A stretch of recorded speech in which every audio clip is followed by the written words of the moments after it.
traitement de chiffres, mais Frontex dit en 2022, il y a eu un record absolu d'arrivées irrégulières. Il a détecté 330 000 passages, sachant qu'une personne peut passer 10-20 fois. Donc on ne sait pas combien de personnes, donc ça me paraît un peu bizarre de dire que c'est un record. Et les moyens de Frontex ont été augmentés, donc derrière il y a plus d'agents qui comptent. Finalement, plus d'outils, et donc c'est facile de compter plus de détection d'entrée. Et donc, ces 330 000 détections, donc derrière, on ne sait pas combien il y a de personnes, disons 300 000, quand bien même ce serait 300 000 personnes qui arrivent en situation irrégulière en 2022, en fait, c'est un chiffre qui est assez faible.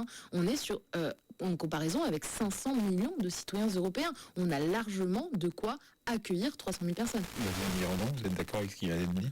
Oui, alors moi, il se trouve que je suis à l'initiative avec Hélène Thiollet et Camille Schmoll, qui sont deux collègues donc françaises depuis 2018 pour organiser un GIEC des migrations, et ça continue. C'est pas encore tout à fait prêt, mais je reviendrai. Un groupe international de recherche. International, interdisciplinaire, indépendant et vraiment au niveau global pour qu'on ait vraiment les données qu'on a sur l'immigration.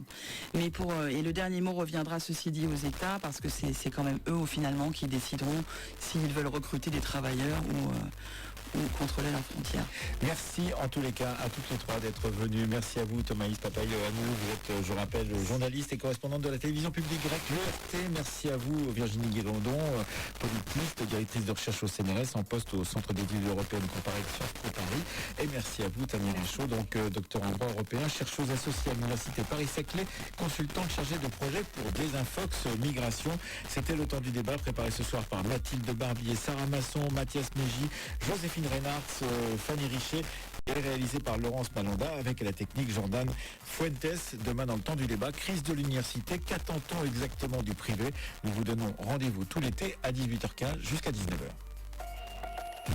France Culture, l'esprit d'ouverture.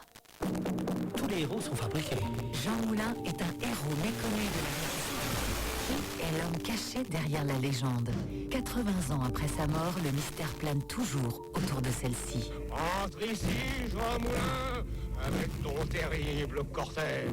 Reste aujourd'hui un nom, une photo et quelques mots de Malraux. Grande traversée Jean Moulin, un Français libre. Du lundi au vendredi à 21h sur France Culture, franceculture.fr et l'appli Radio France. En partenariat avec le Musée de la Libération et la chaîne YouTube Nota Bene. France Culture, partenaire du Festival d'Avignon du 5 au 25 juillet.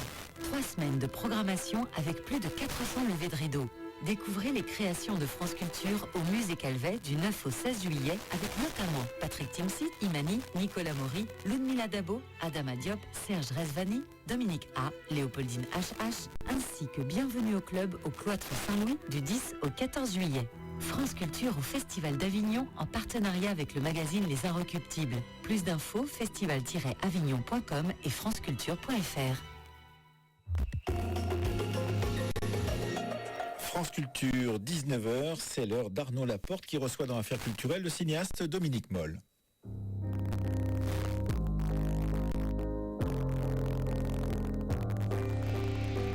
France Culture, Affaires culturelles, Arnaud Laporte.